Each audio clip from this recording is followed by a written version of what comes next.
Video করার জন্য সোরাবালিতে টাইপে উঠছে। সোরাবালিতে পড়ে গেছি। এটা ধরুন সিরিয়াস সোরাবালিতে টাইপে উঠছে। সোরাবালিতে তোলা তোলা তোলা আস্তে করে, হ্যাঁ আস্তে করে। ফ্যানটা কুচাই নিতে 8টা দুইয়া, ফ্যানটা কুচাই নাও, ফ্যানটা কুচাই নাও। ভিউয়ার্স আপনারা দেখতে পাচ্ছেন সুন্দর একটি লেক। তো আমরা এখানে আজকে ভিডিও ধারণ করার জন্য চলে আসছি। জায়গাটি কোথায়? এটা হচ্ছে আমাদের টাঙ্গাইল মধুপুর। আমাদের টাঙ্গাইল মধুপুরে কি নেই দেখেন, সুন্দর একটি লেক, পানি যাইতেছে।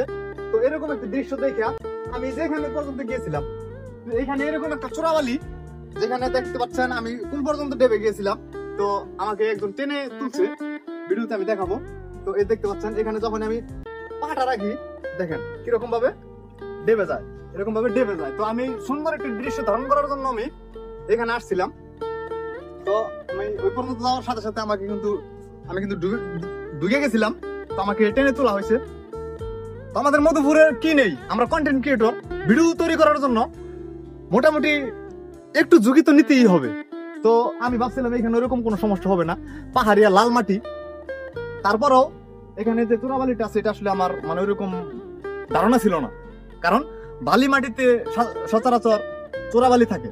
তো এখানে লাল মাটির যে আমরা বলি আহিরা মাটিগুলা, এখানেও চোরাবালি, যদিও গভীর না, মানে হয়তো আমার এই পর্যন্ত ড্রাইভে যাইতো। তারপরেও আমি এখানে আসছিলাম একটা ভিডিও ধারণ করার জন্য। তো ভিডিওটা ধারণ করতে করতে চিন্তা করলাম যে একটা লম্বা ভিডিও বানাই, আপনাদেরকে বিষয়টা তুলে ধরি যে আমাদের মধুপুরে আসলে কি কি আছে। তো এই লেকটা কিন্তু প্রাকৃতিক ভাবে হয়েছে। পাহাড়ি ঢল নেমে নেমে, এই বর্ষা মৌসুমে শুধু পাহাড়ি ঢল নামে, পাহাড়ি ঢল নেমে নেমে কিন্তু এই খাল সৃষ্টি হয়েছে। তো আপনারা দেখতে পাচ্ছেন। তো এরকম সুন্দর মনোরম পরিবেশ দেখে কিন্তু আমার খুবই ভালো লাগছে, তার জন্য আমি আজকে এখানে নেমেছিলাম। তো চিন্তা করছি এখানে নেমে একটা ভিডিও করি। কিন্তু এই লাল মাটির এখানে যে চোরাবালি থাকে আমি আসলে ধারণাও করতে পারি নাই। তো যদিও আমার এলাকার কাছেই, এই সাহসে, এই সৎ সাহস নিয়ে আমি এখানে নেমেছিলাম।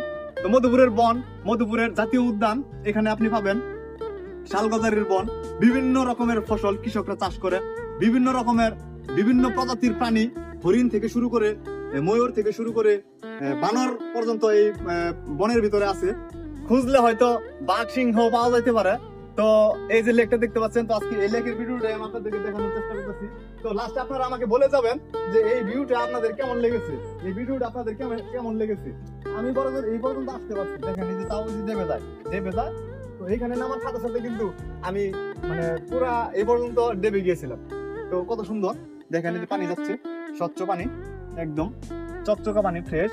দেখেন এই যে পা রাখার সাথে সাথে পাটা ঢুকে যায় মাটিতে, বালির মতো, লাল মাটি, আহিরা মাটি। তো প্রিয় ভিউয়ার্স, ভিডিওটা কেমন লাগলো অবশ্যই কমেন্টের মাধ্যমে জানাবেন। আর যারা দূর দূরান্ত থেকে আমাদের মধুপুরে আসার চিন্তা ভাবনা করতেছেন, অবশ্যই আপনারা আসবেন। আমাদের মধুপুর বনে দেখার মতো অনেক কিছু আছে, ঘোরার মতো অনেক জায়গা আছে। এই স্থানটা আমি বলে দিচ্ছি, মধুপুর টেলকি ফায়ারিং রেঞ্জ থেকে পশ্চিম পাশে এই স্থানটার নাম বলা হয় পাটাকুড়ি লেক। আসলে পাটাকুড়ি লেক বলতে ওইরকম না, জাস্ট এলাকার স্থানীয় লোকজন মানে বলে। তো সেই সুবাদে এই মূলত এখানে আসছি। তো এখানে আমার মনে হয় না যে ওরকম কেউ আসছে এর আগে, কেউ ভিডিও ধারণ করেছে। মনে হয় আমি প্রথম আসছি, বা অন্য কেউ করে থাকলে হয়তো করেছে, আমার চোখে পড়ে নাই। তো আজকে এই ভিডিওটা ধারণ করলাম। তো আমার ভিডিওটা যদি ভালো লাগে অবশ্যই লাইক কমেন্ট একটি শেয়ার করে যাবেন। আর মধুপুরের ছোট কন্টেন্ট ক্রিয়েটর হিসেবে আমি আপনাদের কাছে বলতে চাই, যারা মধুপুরের আছেন অবশ্যই একটু ভালোবাসা দিবেন। আর টাঙ্গাইল জেলার মানুষদের কাছে বলতে চাই, আপনাদের সাথে একটু পরিচিত হতে চাই। 64 জেলার মানুষের সবার ভালোবাসা দিতে চাই এবং ভালোবাসা নিতে চাই। সকলে ভালো থাকবেন, সুস্থ থাকবেন। আসসালামু আলাইকুম।